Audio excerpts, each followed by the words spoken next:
पन्हाळा तालुक्यातील गोटे इथल्या शशांक नाईक या तरुणाला सोमवारी रात्री अचानक तापामुळे फिटचा त्रास सुरू झाला। उपचारासाठी तातडीनं जवळच्या रुग्णालयात हलवलं। पुढील उपचारासाठी त्याला कोल्हापूरला हलवणं गरजेचं होतं, मात्र परिसरात पूर स्थिती निर्माण झाल्यानं रस्ते आणि बंधारे पाण्याखाली गेले होते। अखेर आपत्ती व्यवस्थापनाचे प्रसाद संगपाळ यांच्या विशेष सहकार्यानं शशांकला बोटीच्या साहाय्यानं सुरक्षितपणे कोल्हापूरला आणून रुग्णालयात दाखल केल्यानं नाईक यांचा जीव वाचला।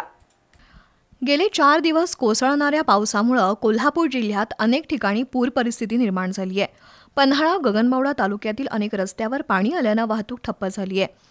वाहतूक ठप्प झाल्यानं रुग्णांना उपचारासाठी दवाखान्यात नेणं अवघड बनलंय। पन्हाळा तालुक्यातील गोटे इथल्या शशांक नाईक याला सोमवारी रात्री अचानक तापामुळे फिटचा त्रास सुरू झाला, त्यामुळे त्याला जवळच्या दवाखान्यात दाखल केलं। पण पुढील उपचारासाठी त्याला कोल्हापूरला हलवण्याची गरज होती, पण पुरामुळे रस्तेच बंद झाल्यानं त्याला कोल्हापूरला आणायचं कसं असा प्रश्न निर्माण झाला होता।